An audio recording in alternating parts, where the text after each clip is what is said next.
विद्यार्थी नमस्कार, मैं इनके यादव अपने ऑनलाइन प्लेटफॉर्म इनके एग्जाम पास पर हार्दिक स्वागत और अभिनंदन करता हूं। साथियों, इस समय रात का वक्त और मैं हमेशा कहता आया हूं, मेहनत करने वालों की कभी हार नहीं होती। Life is struggle but keep smiling always. और आज हम इस रात्रि के सेशन काल में हमारी गागर में सागर सीरीज नंबर 2 का सेकंड सेशन लेकर आए हैं। साथियों, जैसा कि आप स्क्रीन पर भी देख रहे हैं, हमारे लाडले विद्यार्थियों के लिए, एसएससी जीडी के नौजवानों के लिए, जो हमारे देश के लिए डटकर कार्य कर रहे हैं, उनके लिए ये जो सीरीज है बहुत परीक्षा उपयोगी और बहुत महत्वपूर्ण सिद्ध होगी, उम्मीदों पर खरा उतरेगी। तो सीधा चलते हैं, इस सीरीज का शुभारंभ करते हैं। साथियों, जब हमने सीरीज नंबर 1 पूर्ण कराई थी तो उसके लास्ट में मैं आपको एक क्वेश्चन देकर गया था, क्विज क्वेश्चन। तो उस क्विज क्वेश्चन को सबसे पहले देख लेते हैं। निम्नलिखित में से कौन सा कायांतरित चट्टानों का उदाहरण नहीं है? आपको बताना है कि कौन सा नहीं है। आप देखिए, चट्टानें 3 प्रकार की होती हैं। उन चट्टानों की अगर हम बात करें तो एक चट्टान होती है इग्नियस रॉक, आग्नेय चट्टानें। दूसरी होती है अवसादी यानी द्वितीयक चट्टानें, और तीसरी होती है कायांतरित। ठीक है, कायांतरित। तो ये 3 प्रकार की चट्टानें होती है साथियों। अगर हम इंग्लिश में बात करें तो इग्नियस रॉक, सेडिमेंट्री रॉक और मेटामॉर्फिक, राइट। अब उसने पूछा है कौन सी नहीं है, तो देखिए ग्रेनाइट, क्योंकि ये कौन सी चट्टान है, ये आग्नेय है, तो इसका राइट आंसर क्या हो जाएगा?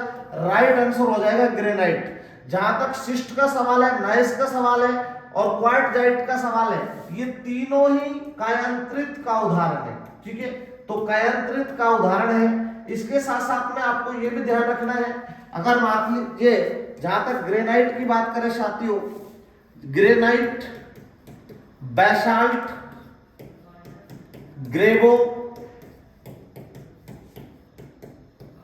डायोराइट, प्यूमिस, ये सभी कैसी है? ये सभी आग्नेय चट्टानें होती है। ठीक है, इसके साथ में अगर जहां तक अवसादी की बात करें तो शैल, चूना पत्थर,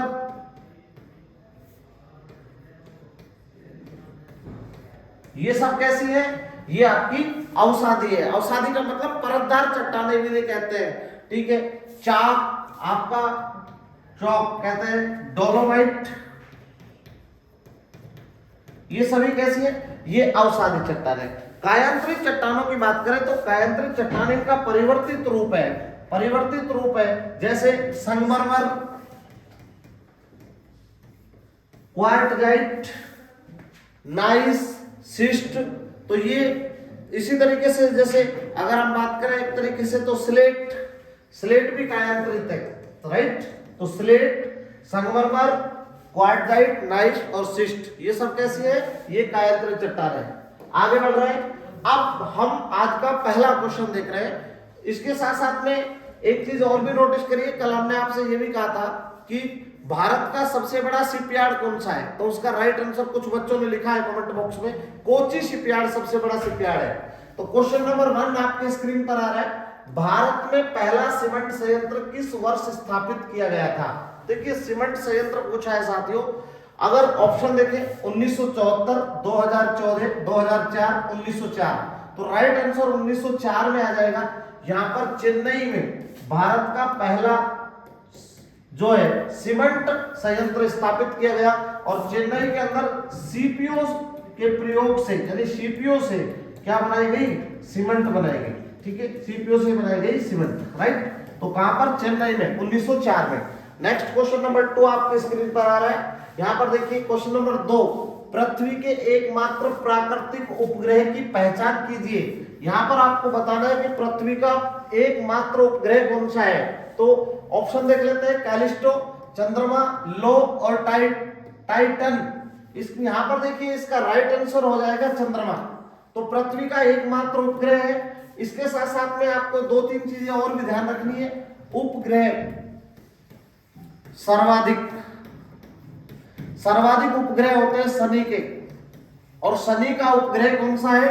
टाइटन। और ये दूसरा सबसे बड़ा उपग्रह है, यानी सौर मंडल का दूसरा सबसे बड़ा उपग्रह अगर कोई है तो वो टाइटन है, राइट। एक यहां पर सर्वाधिक उपग्रह किसके हैं? शनि के। और दूसरे नंबर पर सर्वाधिक उपग्रह किसके हैं? बृहस्पति के, बृहस्पति। और बृहस्पति का एक उपग्रह है जिसका नाम है गैनीमेड, और गैनीमेड सौर मंडल का सबसे बड़ा उपग्रह है, सौर मंडल का सबसे बड़ा उपग्रह, राइट।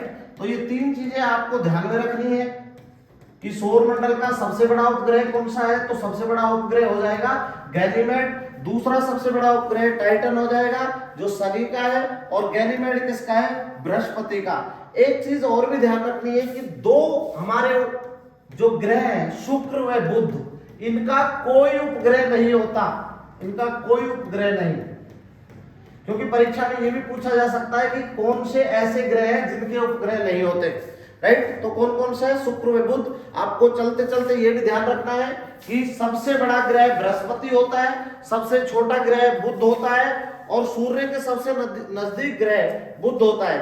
आगे बढ़ रहे हैं, क्वेश्चन नंबर 3 आपके स्क्रीन पर आ रहा है।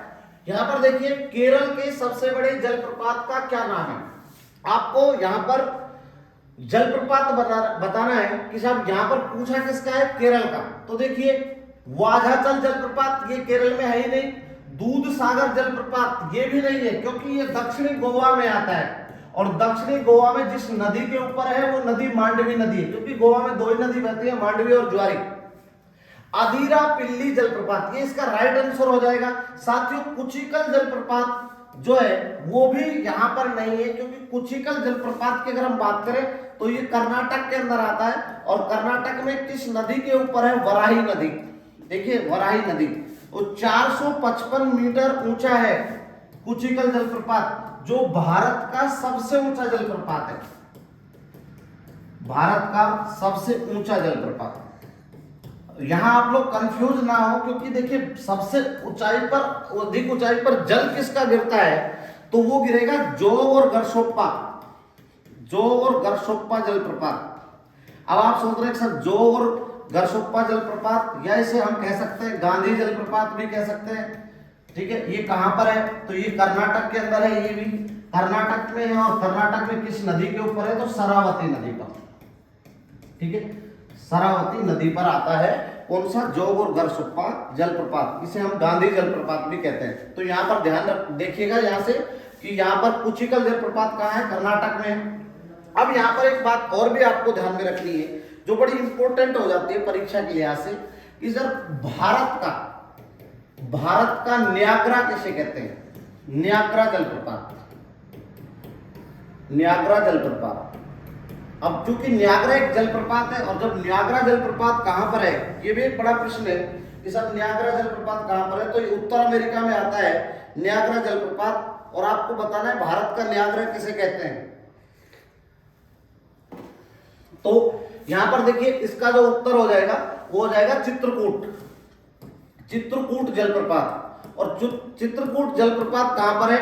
तो ये छत्तीसगढ़ में आता है, और छत्तीसगढ़ में किस नदी पर है? तो ये इंद्रावती नदी पर है, इंद्रावती नदी, ठीक है। तो राइट आंसर क्या हो जाएगा? अधीरा पिल्ली जलप्रपात केरल में आता है। क्वेश्चन नंबर 4 आपके स्क्रीन पर, मई और जून के महीनों में देश के उत्तरी भागों में चलने वाली तेज गर्म और शुष्क स्थानीय हवाओं को क्या कहते हैं? देखिए, उत्तर और उत्तर पश्चिमी भारत की जहां तक बात करें तो आप सब जानते हैं यहां पर एक दशा पाई जाती है, मरुस्थली दशा। और साथियों, मरुस्थली दशा के अंदर चूंकि गर्म और शुष्क पवनें चलती हैं, गर्म व शुष्क पवनें जिन्हें हम उत्तर पश्चिमी भारत में लू कहते हैं, इसका सीधा प्रभाव सर्वाधिक राजस्थान में देखने को मिलता है। तो इसका राइट आंसर क्या हो जाएगा? लू हो जाएगा। अब यहाँ पर देखिए, यहाँ कुछ शब्द दिए हुए हैं, एक्चुअल में पहली बात ये आय नहीं है, ये क्वेश्चन में मिस प्रिंटिंग है, चाय वर्षा है।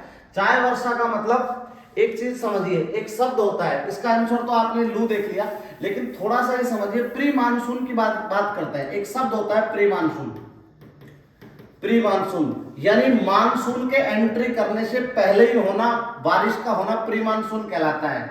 और ये मानसून भारत के विभिन्न भागों में अलग अलग नामों से जानी जाती है। जैसे हमने कहा चाय वर्षा, क्योंकि असम के अंदर जब ये बारिश प्री मानसून से होने वाली वर्षा को हम क्या कहते हैं? चाय वर्षा कहते हैं। इसके बाद एक शब्द जुड़ा है काल बैसाखी।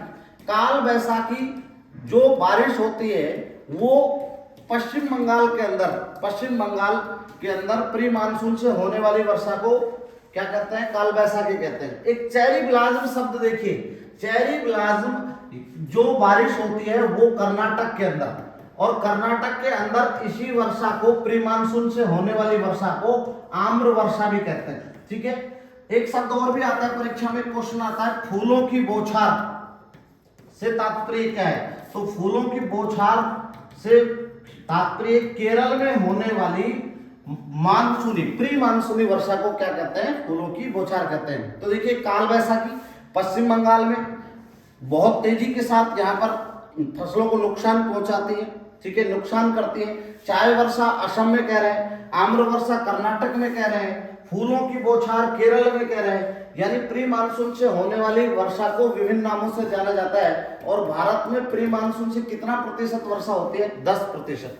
ठीक है, चलिए नेक्स्ट क्वेश्चन आपके स्क्रीन पर, यहाँ पर देखिए मान जब वर्षा की बात आ जाए तो एक बड़ा क्वेश्चन बनता है, सर्वाधिक वर्षा भारत में कैसे होती है। तो सर्वाधिक वर्षा जो होती है वो दक्षिणी पश्चिमी मानसून से होती है। दक्षिणी पश्चिमी मानसून 74%, यानी इसको ही हम इसी दक्षिणी पश्चिमी मानसून को ही हम कहते हैं ग्रीष्मकालीन मानसून।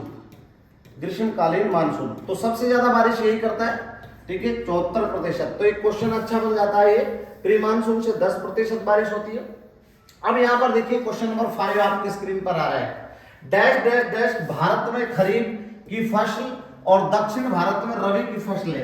एक बात तो सीधा कॉन्सेप्ट समझिए, अगर हम पूरे भारत उत्तर भारत की बात करें और दक्षिण भारत की दोनों चीजों की बात करें तो दक्षिण भारत और उत्तर भारत की जलवायु दशाएं अलग अलग होती हैं।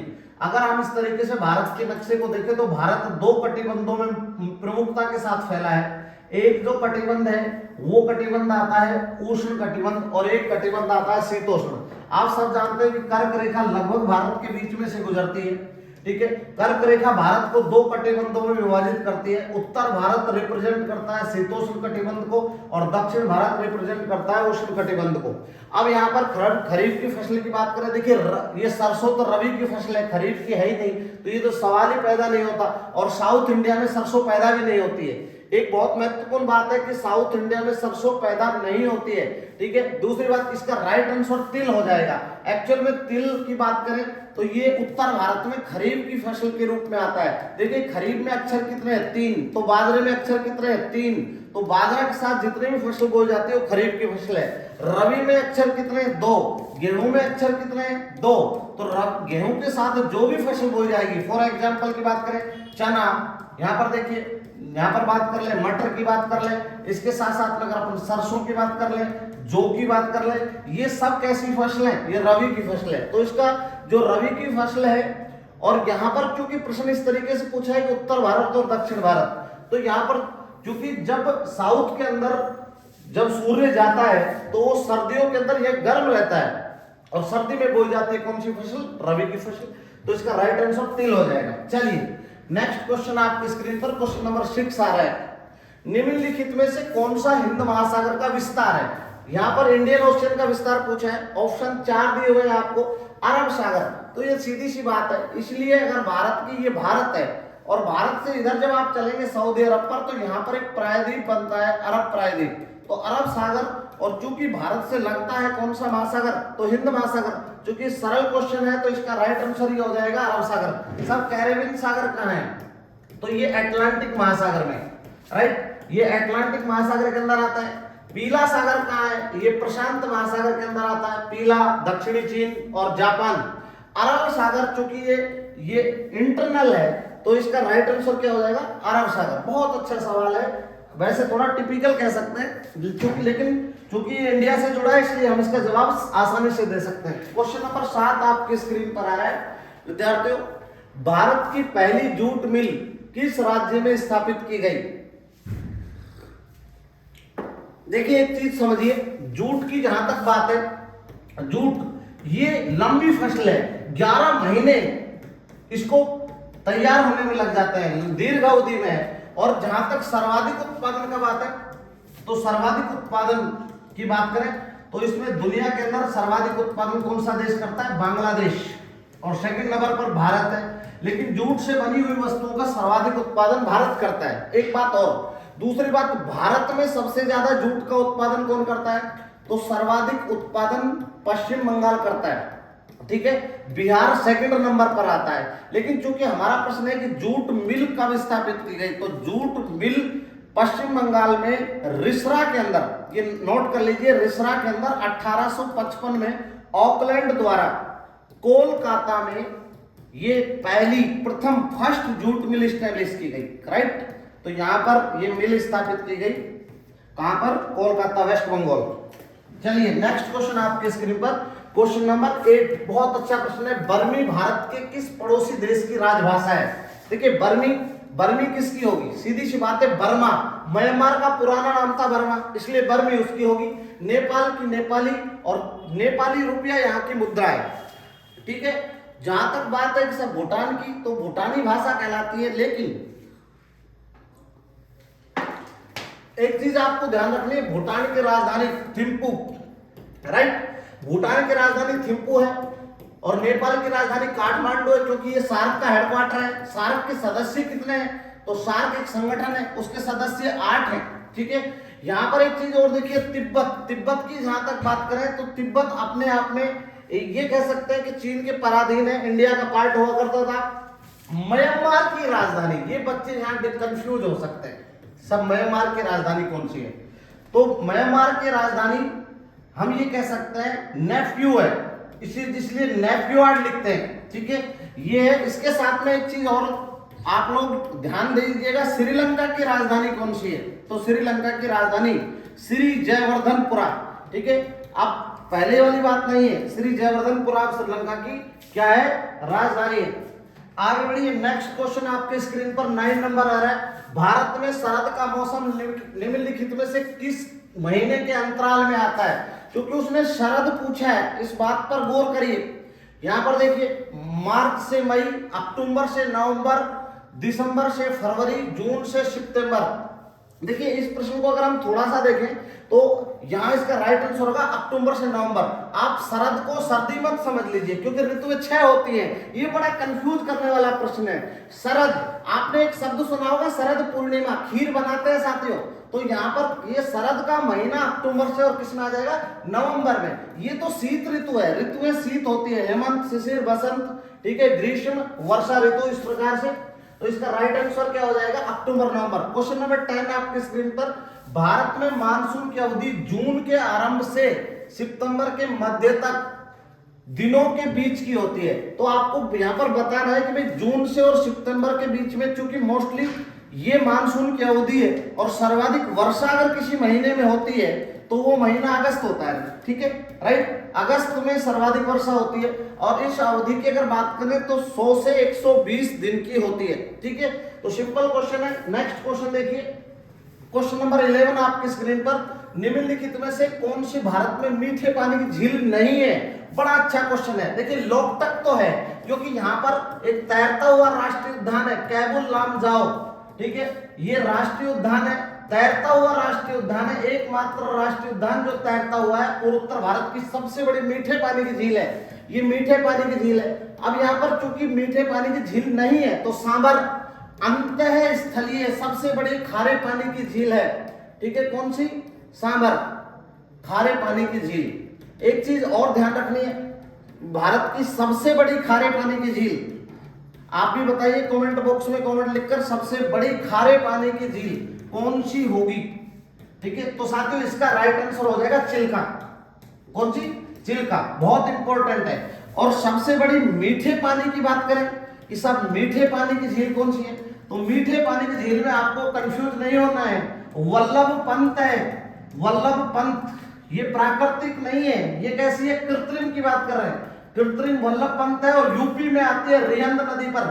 सर प्राकृतिक कौन सी है, तो प्राकृतिक सबसे बड़ी मीठे पानी की झील वो आ जाएगी कौन सी, वुलर झील आ जाएगी, ठीक है, जम्मू कश्मीर के अंदर आती है, ठीक है। आगे बढ़ रहे हैं, ये कंफ्यूज नहीं होना है, तीनों चीजें अपने आप में अलग है। सबसे ऊंची कौन सी है, चोमोलामू, सिक्किम में आती है। क्वेश्चन नंबर 12 आपके स्क्रीन पर, भारत में अरेबिका कॉफी कौन से राज्य में उगाई जाती है? तो अरेबिका की बात कर ले, कॉफी, कॉफी का मतलब होता है कहवा, कहवा, और कहवा का सर्वाधिक उत्पादन कौन करता है? कहवा का भारत में सर्वाधिक उत्पादन करता है साथियों कर्नाटक, राइट, कर्नाटक। क्योंकि यहाँ पर लेटेराइट मिट्टी पाई जाती है और लेटेराइट मिट्टी चाय और कहवा के लिए सर्वाधिक उपयुक्त है। दुनिया की बात करें तो दुनिया में सबसे ज्यादा कहवा का उत्पादन ब्राजील करता है। साथियों यहाँ की बात कर ले कि सब इसके अंदर, तो इसका राइट आंसर हो जाएगा कर्नाटक। 3 किस्में होती है कॉफी की, यहाँ पर अरेबिका, एक होती है रोबस्टा और एक होती है लाइबेरिया। ये लीजिए राइबेरिया। नेक्स्ट क्वेश्चन आपके स्क्रीन पर, जल्दी से स्क्रीनशॉट ले लीजिए। यहां पर 13 नंबर क्वेश्चन आ रहा है, कौन सी अक्षांश रेखा भारत के मध्य से होकर गुजरती है जो देश की जलवायु को प्रभावित करती है? थोड़ी देर पहले कह रहे थे। यहां पर देखिए, Tropic of Cancer are divided to our India majorly 2 part, ठीक है, एक ट्रॉपिकल जोन और एक सब ट्रॉपिकल जोन, ठीक है। तो ये हो जाएगी इसकी कौन सी रेखा? कर्क रेखा। यहां से आगे देखिए, क्वेश्चन नंबर 14 आपके स्क्रीन पर आ रहा है। थोड़ा स्पीडली इसलिए कर रहे हैं समय के अभाव को देखते हुए।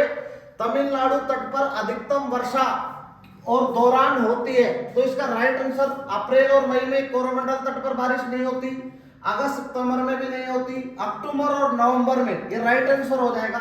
एक्चुअल में क्या है, ये इंडिया का पार्ट है, ये वाला भाग तमिलनाडु और आंध्र प्रदेश का है। इस वाले भाग को हम कहते हैं कोरोमंडल तट, राइट।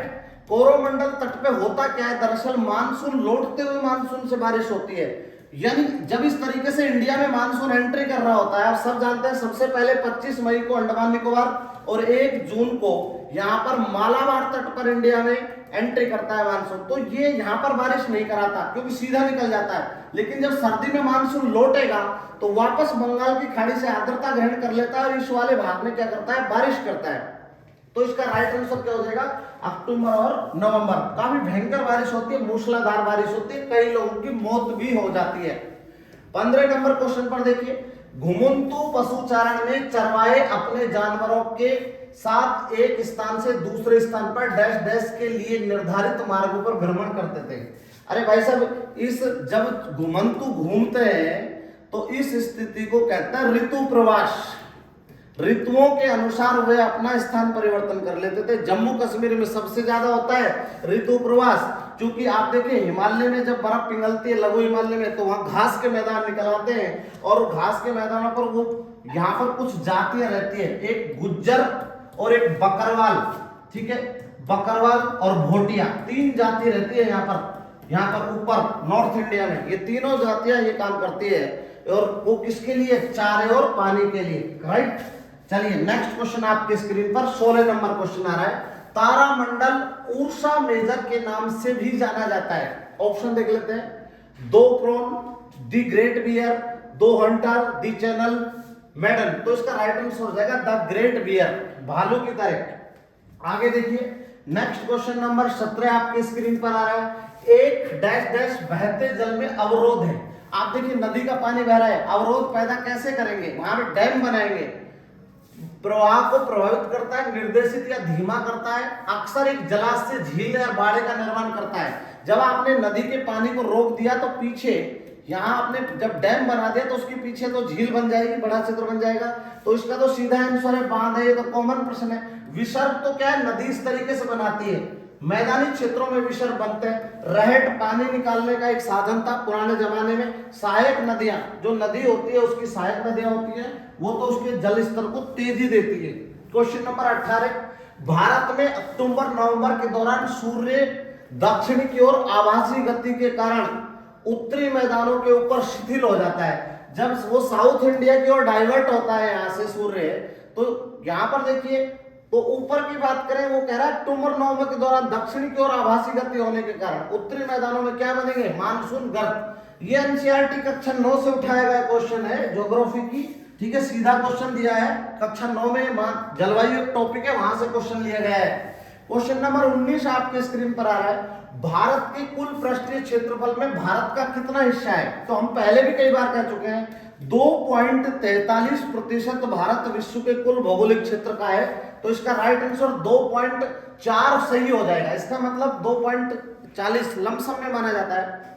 एक बात और भी आपको ध्यान रखनी है, भारत विश्व का 7वां बड़ा देश है, ठीक है, 7वां बड़ा देश।